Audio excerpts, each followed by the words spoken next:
Welcome to the Truman Charities podcast. I am Jamie Truman, your host. Did you know statistically, people with disabilities are more likely to have health disparities? I spoke with the founder of the Spirit Club Foundation, Jared Ciner, and executive director, Kim Schofield. We talk about their fitness services and activities, one of their favorite classes, drumming fitness class, and Kim talks about her own personal story with her daughter who joined the Spirit Club 3 years ago. She speaks about watching her daughter become more comfortable in her abilities. And we talk all about their upcoming fitness festival, October 1st, and how you can join in on all of the fun. So I hope you enjoyed this conversation as much as I did. Thanks, Jared. Thanks, Kim, for coming on today to talk with us. Thank you so much for having us. Yeah, very exciting. Good. I want to talk, Jared, a little bit about your background and why you decided to co-found the Spirit Club Foundation. However, first, we want to know what exactly is the Spirit Club Foundation. I know you started it back in 2015. Yeah, so the foundation is created to help make sure that people with disabilities have access to participate in fitness programs. And the foundation essentially functions as a trying to bridge the gap and fill the needs where there may be lacking opportunities or reasons why people with disabilities may have more difficulty participating in exercise programs. So the main functions of the foundation are to help people really, at the moment, pay for their services. So really through scholarships to individuals who want to participate in a fitness program, but don't have the financial means to do so.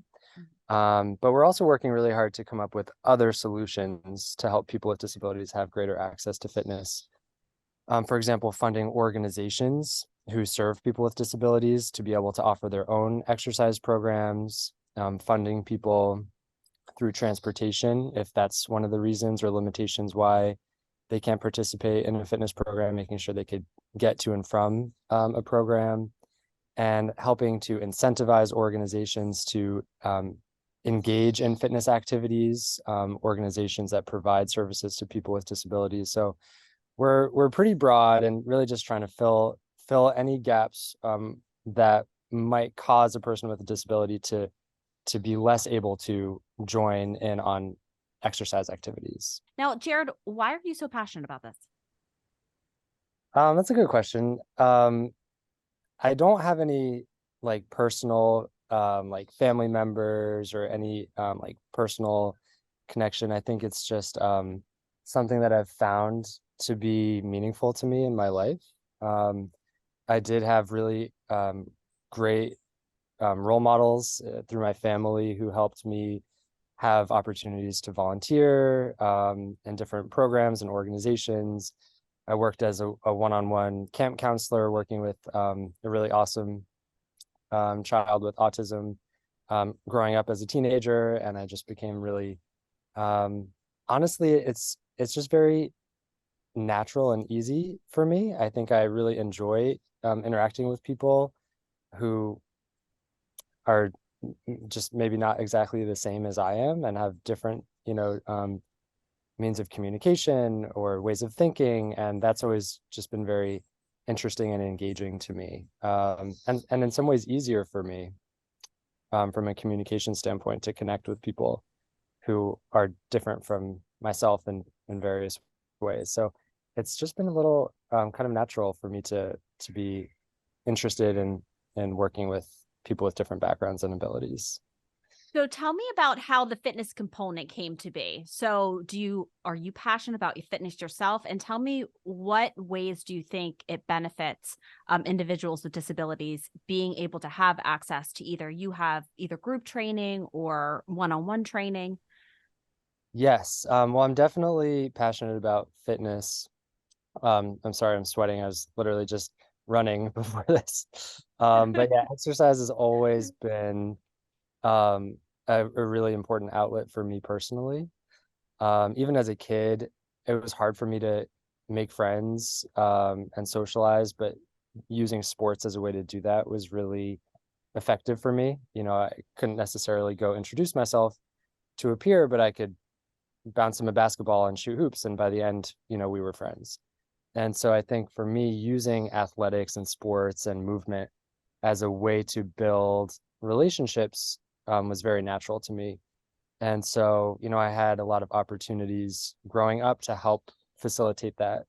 One of the big things for me was in college, I spent a summer in Ethiopia volunteering at a school, and I didn't really have a specific role there, so I pretty much facilitated like soccer games with the kids because that's what was fun for me, and it was really nice for me to see how a structured activity like soccer could really change the vibe and the interaction among the students there. And I went from a tough environment where only the big kids were playing and the little kids were left out to celebration and being much more inclusive just by giving that structure and those instructions that everyone's going to play and we're going to make fair teams. And the whole environment changed through having a positive exercise activity. And so that was kind of like a light bulb moment for me where like, this really helps people. Facilitating physical activity could really help people feel better.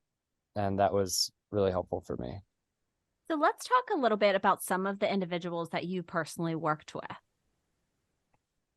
Yeah, so once we got started, like teaching actual exercise programs, um, a lot of people stood out of just like, really impactful, positive people who really motivated me to continue this work. One was a really, really awesome guy named Michael. He's a couple years younger than me. He has autism. He came to a group class once and he walked in and he walked right out. It was not for him. He did not like the social aspect of it. It was, overwhelming. And afterwards, his parents asked if I could work with him one-on-one.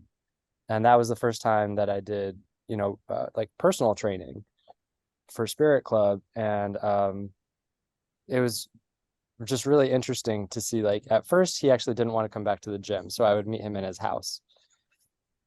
And after like 10 or 15 minutes, he was exhausted. He didn't want to do it anymore. And like, there are times where I literally was like chased out, like, goodbye. I like am not welcome here anymore. And that's okay. Um, and over time, it was just really great to see how he grew over time. The next week, maybe it was 20 minutes. The next week, maybe 30 minutes. By the end, it was a full, a couple months later, full hour, multiple times a week. He was really working hard, much more comfortable to the point where I said, how about we go do this in the gym?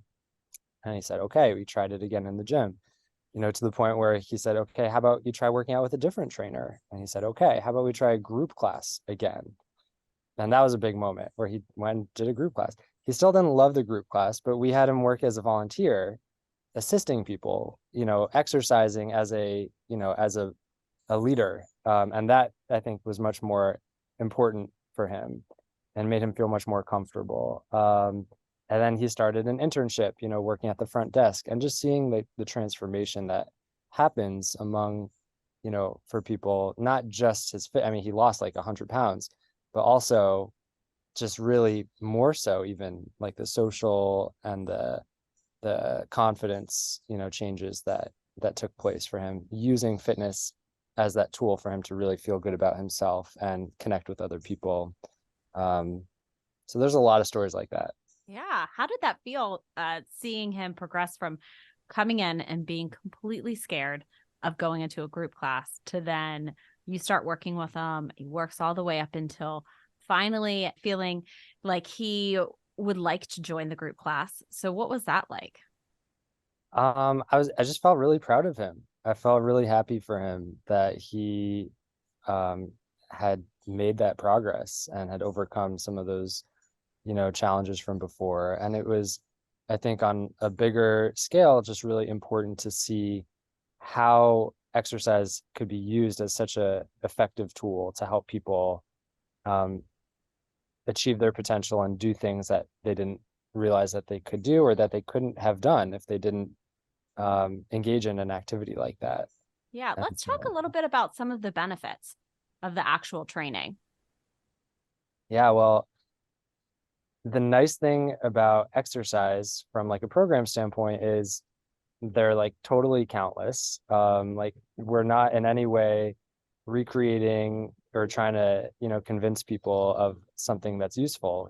Every doctor in the world will tell every person that they should be exercising on a daily basis. So the nice thing about, our work of bringing this service to people with disabilities is that the benefits are the same, and in some ways more about even more important, right? Because statistically, people who have a disability are going to be more likely to have health disparities. Obviously, not everyone. There are people with disabilities who are in amazing shape, much better shape than I am. But statistically, if you have a disability, for example, you're going to be 58% more likely to be obese than a person without a disability. And so taking all of the benefits that come from exercise, improved physical health, mental health, emotional well-being, physical and functional capabilities, right? All these things that trickle into other goals in life, like employment, um, relationships, those all exist for people with disabilities, just like they do for people without. But in many cases, it's more important because the baseline is generally lower due to a number of reasons why a person with disability might, start at a lower baseline in some of these areas. So, the benefits are really in your face when it comes to things, being physically active, and even more so for a person who might have a harder time, more limited resources or opportunities to engage in physical activity, or, lots of other reasons that might make living a healthy lifestyle more difficult.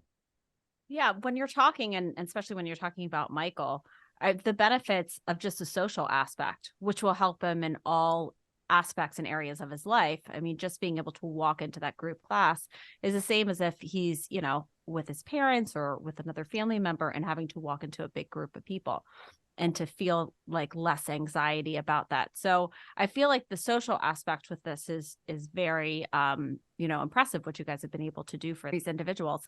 So I want to know a little bit about what are your exact classes and training. What are some of your favorite classes that you have that people really tend to gravitate towards? Yeah, so we started off, and just to clarify, so Spirit Club started a couple years before Spirit Club Foundation. So they're two separate entities, and while Spirit Club offers direct classes and training programs, the foundation is super valuable to come in and help make sure people can have access to those programs. Um, Spirit Club's actual fitness services and activities are pretty wide ranging. We offer things like group exercise, through fitness, yoga, Zumba, boxing, meditation. Our newest class, which is really popular, is a drumming fitness class where everybody has like a stability ball in front of them and drumsticks, and they're basically playing, to the beat of everyone's favorite songs. And that's a great class because you're working out really without feeling like you are, or realizing, you're just kind of jamming out to your favorite music and sweating by the end of it. And so those classes are really fun. They're designed to really help facilitate that socialization. Classes are always set up in a circle, so people are looking at each other and interacting with each other rather than a typical gym group class where everyone's just facing the front, kind of isolated. We generally break into partners at some point in the class and do your exercises one-on-one with a peer. We'll do team activities and relay races to help just, again, increase people's confidence and excitement. Everything is team-based rather than, no competition among members in the classes. And then there's a lot of personal training and partner training for people who, like Michael, aren't ready to do a group class. Well, not like Michael anymore, but when he first started. Right. Yeah. So giving people that personalization as well, and that more one-on-one support is really important to provide that option as well. Well, Kim, I want to talk to you for a little bit as well. So you just joined the Spirit Club Foundation as the executive director in 2022. So you're kind of new to the organization. I want to know, what was it about this particular organization that made you gravitate towards it and want to become part of it, and such a large part of the organization? It's a great question, and thank you, Jamie. Appreciate it. I wanted to become the executive director of the foundation because of its mission, because of how it wants to support people with disabilities to have access to fitness. Years prior, I saw firsthand how it was difficult to find a gym that was, correctly fit for my daughter. It might have been a good, location for myself, but it was hard for her to fit in. And with my years of advocating for people with special needs, I literally kind of probably came in direct connection with Spirit Club at probably one of these, expo events, and got talking to, Jared and his trainers, and ultimately put my daughter into that class to see what it would be like. And what I saw was that it changed her. It made her stronger, a more engaged person. They connected with her and wanted to, get her to meet her goals. And because of that, and because of my ability and need to want to share all the great things that happened to me and my family and advocating for others, there was an opportunity that presented itself to become the executive director of this foundation and help support its mission. And I naturally just gravitated towards, what their goals were and how they wanted to make it more affordable for those with disabilities to participate in these fitness opportunities. And it was just a great way for me to bridge the people, the families, and the organizations together with the goal of having, fitness as an option and an opportunity for those with disabilities. So your daughter started participating in the Spirit Club. What was her first class, and is she really involved in fitness now because of it? Oh yeah, it's amazing. It's been going on about 3 years now. Like Michael, my daughter has lost over 40 pounds. Wow, Yeah, that's huge. She always wanted to do stuff, but always complained that everything always hurt. So taking her to a regular gym, trainers might not have understood some of the things that she was complaining about and not understood how to support her in those endeavors. But the facility and the class that she took actually kind of brought her out of her shell. I saw firsthand by just standing in the background. I didn't know my daughter could bend in certain ways because she never demonstrated it before for me, but was happy to do it for a trainer. And I saw them work with her strengths. They were, connecting with her. She was becoming more confident in her abilities. And from that, we gravitated towards, adding on a one-to-one fitness trainer that comes into our home and works with her individually on some of her flexibility needs. And because of that, she's now training me on how to be more flexible. I love it. Yeah, she's teaching me how to plank.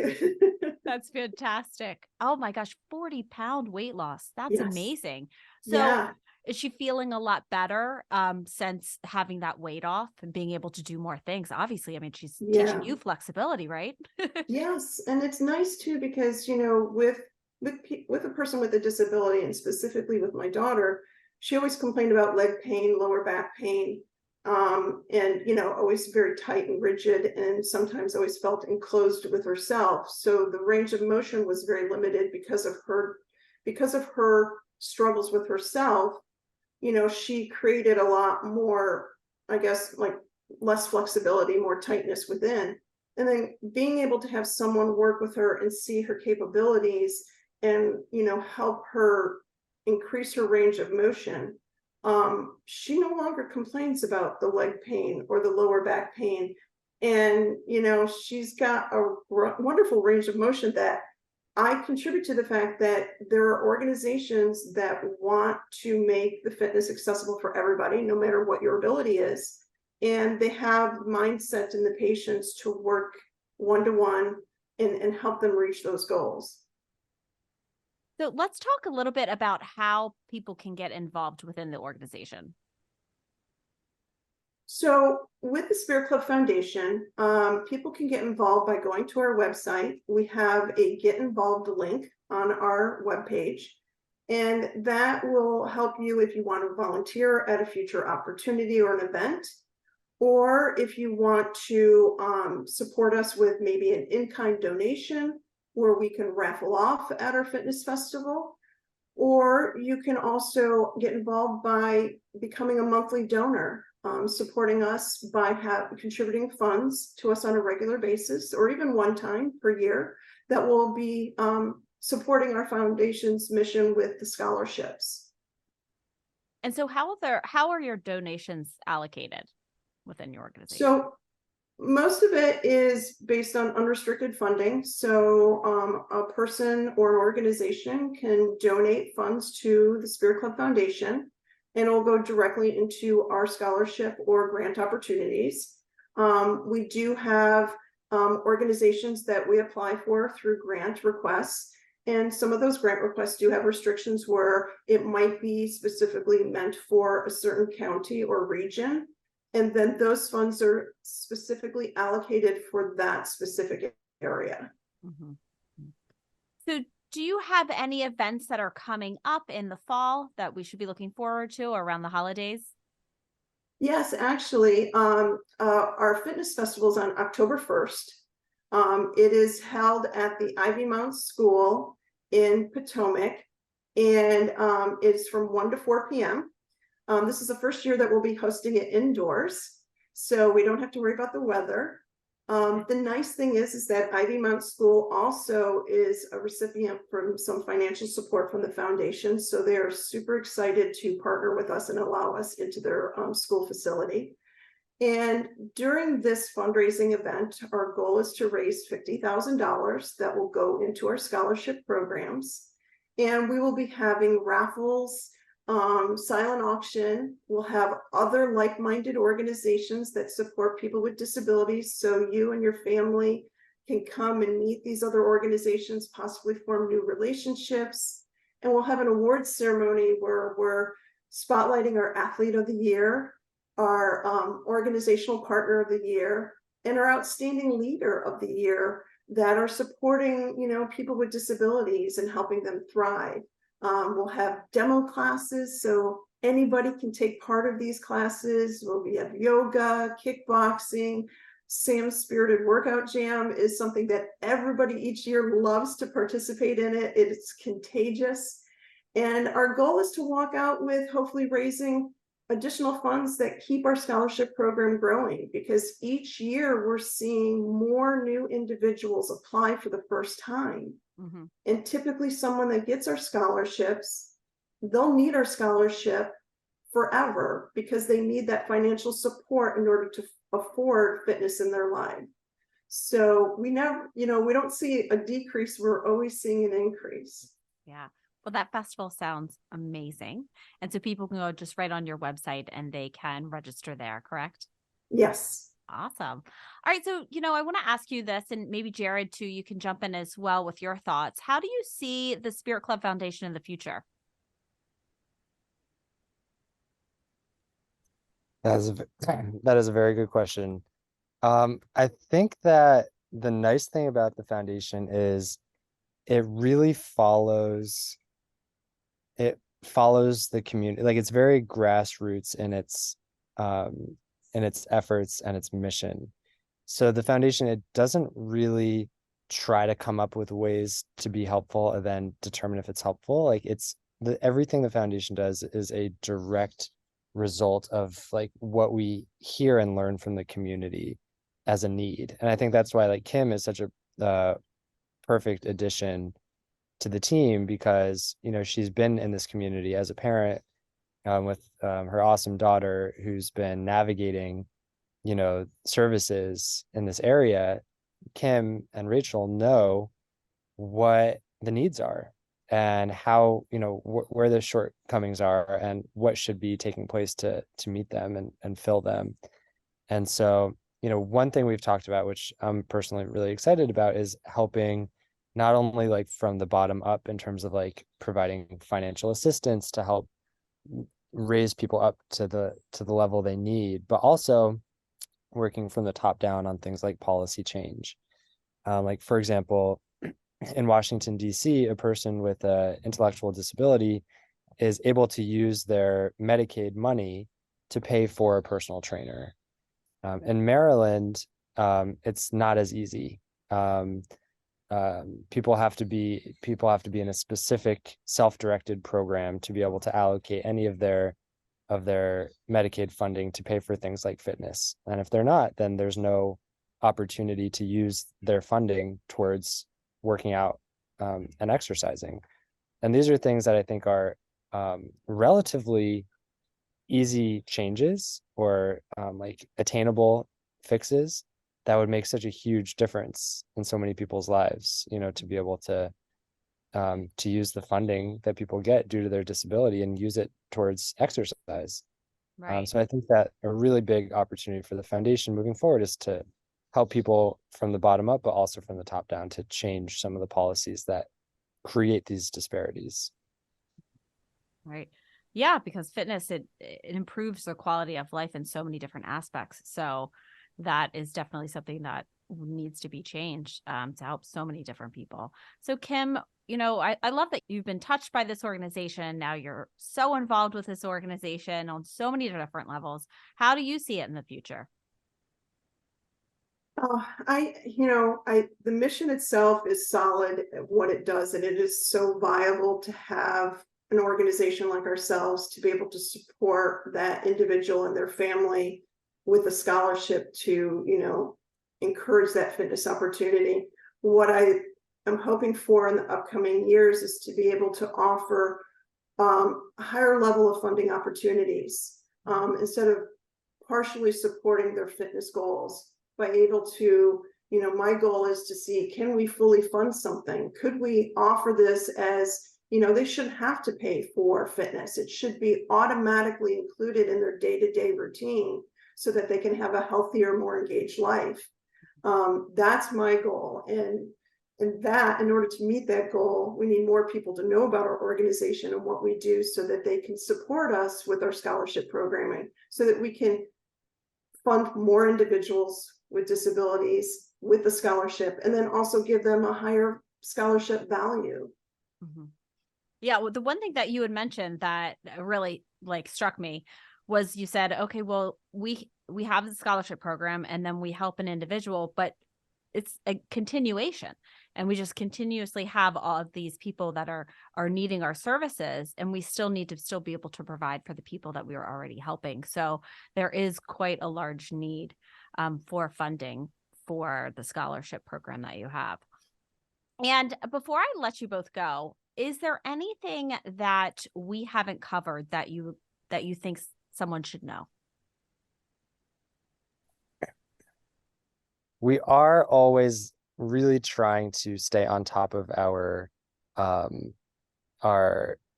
program needs in terms of scholarships and grants. And right now our big effort is making sure we're raising enough money to pay for all the people who are reaching out to us. And we've had a huge increase in people applying for scholarships recently. And so I think, if anybody is engaged in this conversation and interested in getting involved, I would say definitely reach out to us. If you have any ideas to help with fundraising, or if you're interested in supporting the foundation, we'd love to connect with people. I think that's our main focus at the moment. I agree with what Jared just said. I'm nodding my head for those that probably can't visually see what we're doing, but we don't want to say no to anyone. If anyone is applying for a scholarship, they already have the drive within to want to make fitness part of their life, and we want to say yes. And in order for us to say yes to every single individual that we could possibly reach out to, we need additional funding to make that happen for everyone. There's so many people with disabilities that have no idea that they can call us and ask for funding. There's organizations that don't think about putting fitness into their day-to-day programming routine for those that are attending their facilities. And we want to make sure that we're bridging those organizations as well to let them know that we're here to support them. But in order for us to help every single individual or organization, we need other people to help us as well so that we can pay it forward. Well, I'm very excited about your upcoming event on October 1st. That sounds amazing. Can you tell everyone how they can follow you? So on our website, we have links to, you can follow us on Facebook, Instagram, and Twitter.